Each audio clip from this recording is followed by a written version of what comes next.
Olá, tudo bem com vocês? Bem-vinda a mais uma aula de ciências. Meu nome é Eliana dos Santos Isidoro, leciono na Escola Pastor Joaquim Rodrigues da Silva, do município de São Vicente. A professora Jaqueline já conversou com vocês sobre hereditariedade e eu darei continuidade a essa parte da genética que é a primeira lei de Mendel. Bora lá?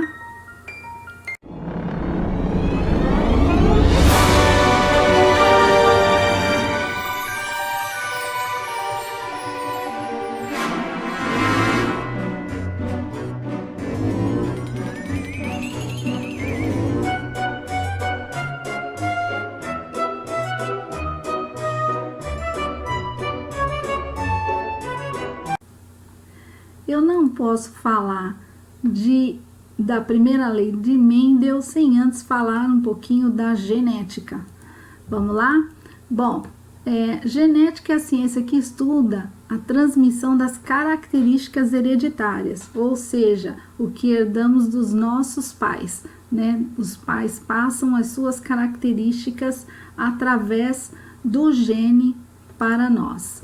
Então, o gene é o segmento de DNA, que é aquela dupla hélice, né, que determina a nossa característica. Locus gênico, plural, conhecido como loci, local exato do cromossomo onde localiza o gene.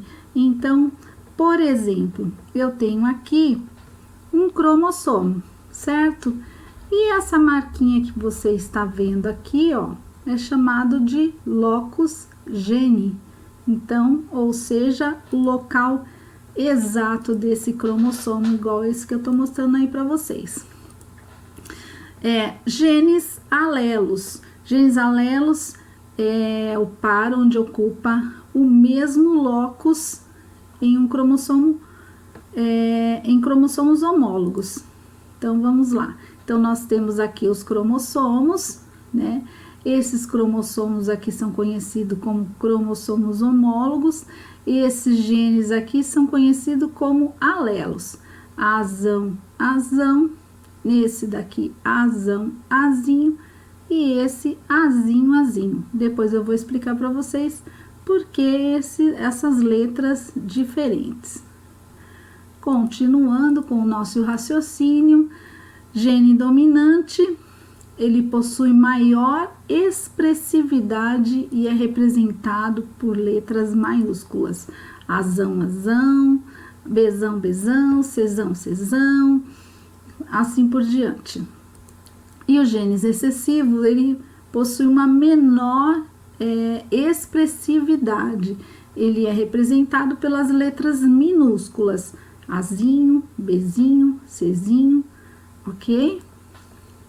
Homozigoto. Homozigoto puro é um indivíduo que apresenta dois genes alelos iguais para uma determinada característica. Por exemplo, azão, azão, quer dizer dominante. Fzinho, Fzinho, quer dizer recessivo.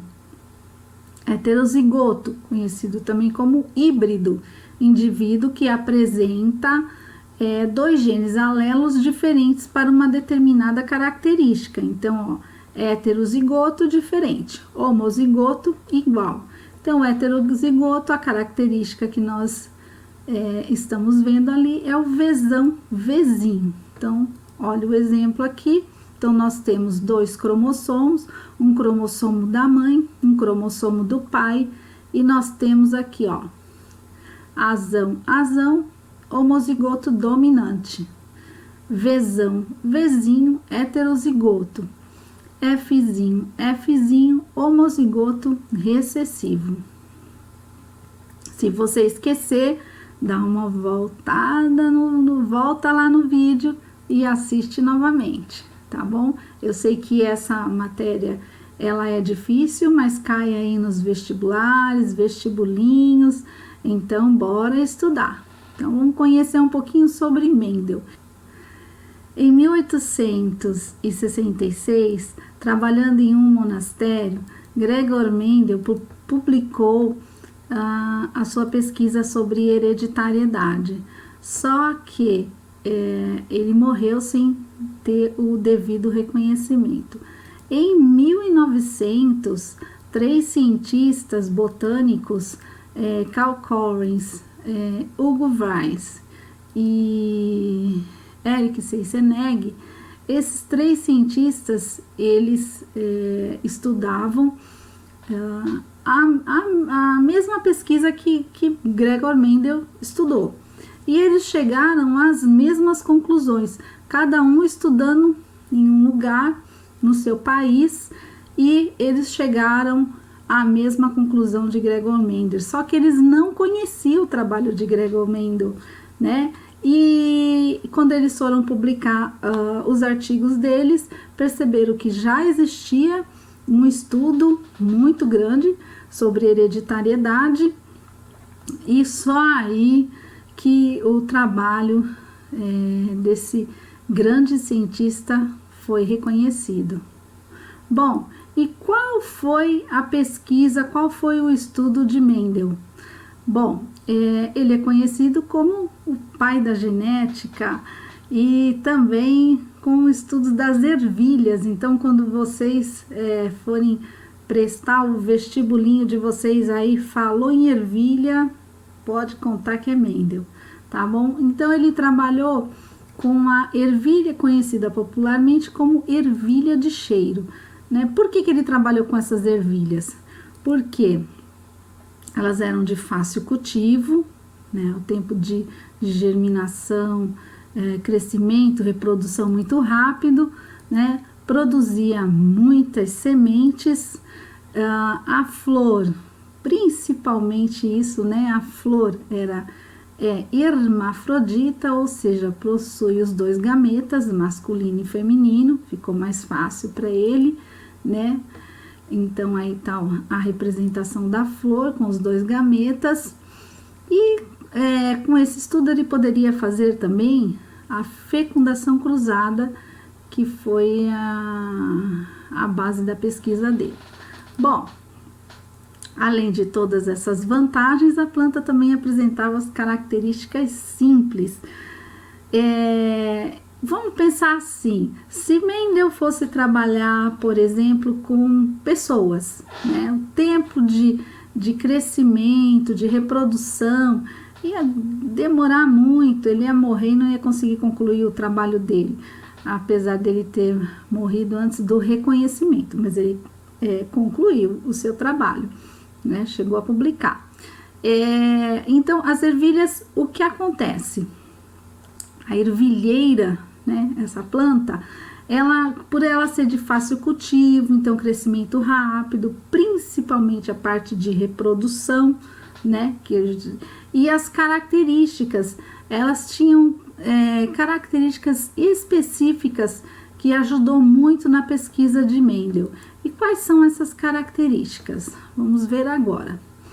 Bom, Mendel, ele nasceu em 1822 na Áustria, e ele começou a pesquisar essa ervilheira porque ele morava, né, e trabalhava no monastério, então ele tinha o tempo todo livre, tranquilo para esses estudos. Desde os 5 anos de idade, 5 anos, ele já gostava de botânica. Olha que coisa linda. Então, o que ele observou nessas ervilhas? Que a forma da vagem podia ser comprida ou inflada. Que a cor da vagem era amarela ou verde. A forma da semente rugosa ou lisa. A cor da semente verde ou amarela. A cor das flores branca ou púrpura. A posição da flor terminal ou axial. O que significa isso? A posiçãozinha lá da flor, a florzinha ela nascendo lá na ponta ou então nascendo pelas laterais. Então, nasce na ponta terminal e nas laterais axial. E, por último, a altura da planta, anã ou alta. Então, uma planta baixa ou uma planta alta. Então, essas 7 características ajudou muito no estudo de Mendel, né? Então, assim, com esse estudo, deu para perceber bem a genética. Só que nessa época nem se falava em nome de genética. O nome genética só foi surgir lá por volta de 1905. Bom, terminamos nossa aula. Agora é com você. Acesse o blog e realize os exercícios. Espero vocês na próxima aula. Até mais!